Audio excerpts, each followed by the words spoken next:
رسول اللہ صلی اللہ علیہ وآلہ وسلم کو جو رغبت اور میلان تھی نماز سے اور اس سے پہلے ظاہر وضو سے،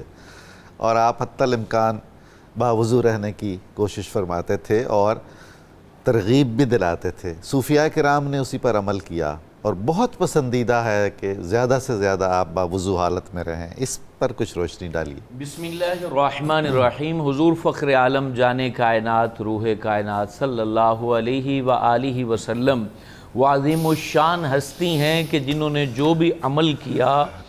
اس کو تاریخ میں اور قیامت تک آنے والا ہر صاحب علم جو ہے اپریشیٹ کرے بغیر نہیں رہ سکتا۔ بے شک۔ تو وضو بھی ایک ایسا حضور علیہ السلام کا عمل ہے اور اپنی امت کو دیا گیا ایسا تحفہ ہے۔ یہ ایسی پریکٹس ہے، ایسا پریکٹیکل ہے کہ جس پر صدیوں سے سائنس تھیوری کر رہی ہے اور وہ اس میں نقص نہیں نکال پا رہے، کیا بات، اور وہ اس کے ہر پہلو میں فائدہ ہی ڈھونڈ رہے ہیں، معاشر کا فائدہ اور روحانی فائدہ۔ اس کو تو ہم احادیث کی روشنی میں سن ہی رہے ہیں۔ حضور علیہ السلام کے اس عمل پر اپنے پرائے جتنے بھی حکمت سے تعلق رکھنے والے ہیں، سائنس سے تعلق رکھنے والے ہیں، وہ سلامی پیش کیے بغیر نہیں رہ سکتے کہ حضور علیہ السلام نے ایسا عمل انسانیت کو دیا ہے۔ اور ابھی چند سال پہلے جب جو ہے وہ کرونا کا سلسلہ شروع ہوا، وائرس کا سلسلہ شروع ہوا، جراثیم جو وہ کیسے پھیلتے ہیں اس کے اوپر تحقیقات شروع ہوئی،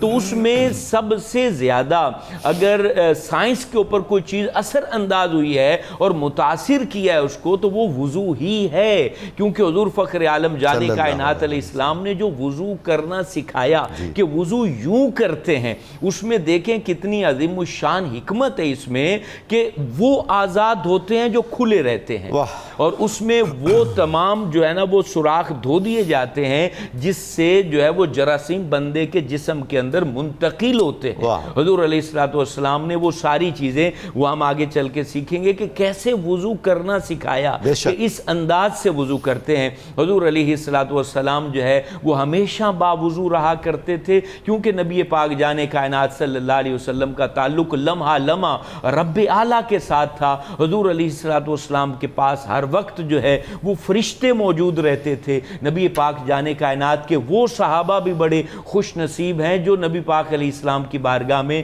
وضو کا برتن پیش کیا کرتے تھے، بلکہ نبی پاک علیہ السلام نے وضو کروانے پر کئی صحابہ کو جنت عطا فرمائی تھی۔ حضور علیہ السلام جو ہے اس کی بہت زیادہ تاکید فرمایا کرتے تھے کہ تمہیں بے وضو نہیں رہنا چاہیے۔ صحابہ کا بھی یہ معمول تھا۔ حضرت حمران بن آبان، حضرت عثمان بن عفان کے یہ جو ہے وہ غلام ہیں، وہ کہا کرتے ہیں کہ سردی کا موسم تھا اور ٹھنڈ تھی شدید، حضرت عثمان نے کہا کہ پانی لے آؤ، میں پانی لایا تو حضرت عثمان غنی نے وضو کیا، اور وضو کرنے کے بعد آپ فرمانے لگے یوں حضور پاک وضو کیا کرتے تھے، اور پھر ساتھ ہی فرمایا شدید سردی میں اور برف باریوں میں تو وضو کی بہت ہی فضیلت ہے، بہت فضیلت ہے۔ آپ نے حضرت عثمان غنی نے یہ کہا نا کہ حضور علیہ السلام نے یہ ارشاد فرمایا کہ جب شدت ہو موسم میں اس کے بعد کوئی وضو کرے اور نماز کے لیے آگے بڑھے اور نماز کا انتظار کرے تو رب تعالیٰ اس کی مغفرت فرما دیتا ہے۔ اور جہاں تک آپ نے صوفیاء کا کہا تو حضرت شہاب الدین سہروردی رحمۃ اللہ تعالی علیہ آپ کہتے ہیں کہ حضرت خواجہ غریب نواز معین الدین چشتی اجمیری سے کسی نے کہا کہ حضور دل کے اندر بڑی سستی محسوس کرتا ہوں، کاہلی محسوس کرتا ہوں، اور جو ہے وہ عبادت کی طرف رغبت نہیں ہوتی، تو آپ نے فرمایا اس صورت میں وضو کر لیا کرو۔ کیا بات ہے، شہاب الدین سہروردی فرماتے ہیں کہ جس طرح آنکھ کی جو پلک ہے آنکھ کو بچاتی ہے مختلف ذرات سے اور نقصان پہنچانے سے، ارشاد فرمایا تمہارا وضو تمہارے دل کی پلک ہے اور تمہارے دل کو وساوس سے بچاتا ہے، گھبراہٹ سے بچاتا ہے، پریشانی سے بچاتا ہے، ڈپریشن سے بچاتا ہے۔ اور پھر ارشاد فرماتے تھے حضرت خواجہ غریب نواز، فرمایا کم بول وضو میں رہ اور ذکر کر، یہ آپ کی تعلیمات تھی۔ اور اور حضور فخر عالم جانے کائنات صلی اللہ علیہ وآلہ وسلم جس انداز سے وضو کیا کرتے تھے وہ سنن اور مستحبات ہمیں سیکھنا بہت ضروری ہے۔ بہت سارے لوگ اس وقت دیکھ رہے ہوں گے تو وہ وضو کا طریقہ بھی سماعت کر لیں، ہو سکتا ہے کہ کسی بات میں کوتاہی ہو بہت ضروری تو وہ درست ہو جائے گی اور آپ اس عظیم الشان نیکی سے اجر پائیں گے۔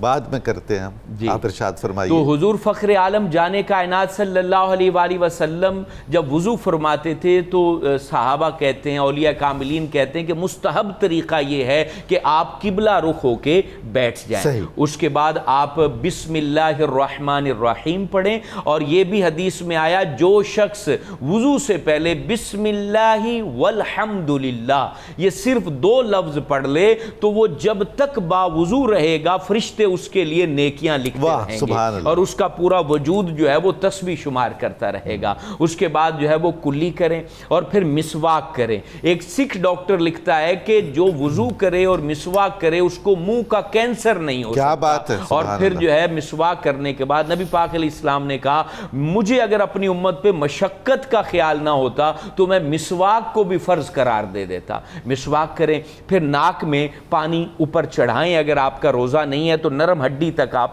جو ہے نا وہ پانی کو چڑھائیں۔ اس میں ڈاکٹر کہتے ہیں کہ کچھ ایسی غیر مرئی روئیں ہوتی ہیں ناک کے اندر جو دفاعی نظام جس کو لیسوزائم کہتے ہیں ان کا کام ہے ناک اور آنکھوں کو جو ہے نا وہ بیماریوں سے اور جراثیم سے بچانا، وہ صاف ہو جاتی ہیں اور جس سے آپ جو ہے آپ صحت مند رہتے ہیں۔ اس کے بعد آپ نے جو ہے وہ اچھے طریقے سے اپنا چہرہ دھونا ہے۔ ہمارے عموماً جو پیشانی کے بعد سر کے بال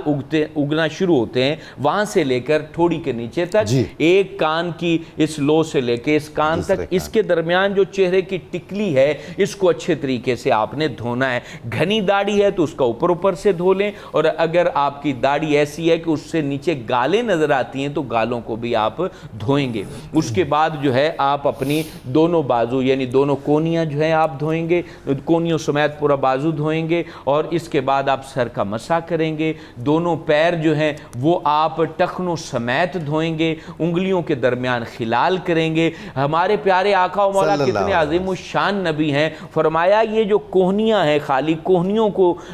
سائنس اور ڈاکٹر کہتے ہیں کہ اس میں دل، جگر اور دماغ کی رگیں ہوتی ہیں، جب آپ دھوتے ہیں تو آپ کے یہ اعضاء بھی مضبوط ہوتے ہیں۔ آپ ٹخنوں سمیت پاؤں دھوتے ہیں، انگلیوں کے جو ہے نا وہ درمیان خلال کرتے ہیں تو اس سے وہاں پر جراثیم ٹھہر نہیں پاتے۔ اس طرح جو بندہ کامل وضو کرتا ہے تو اس کے تمام اعضاء کے گناہ بھی دھل جاتے ہیں، جراثیم بھی دھل جاتے ہیں، وہ نبی پاک صلی اللہ علیہ وآلہ وسلم کے حضور بھی مقبول ہو جاتا ہے اور رب کے حضور بھی مقبول۔ کیا بات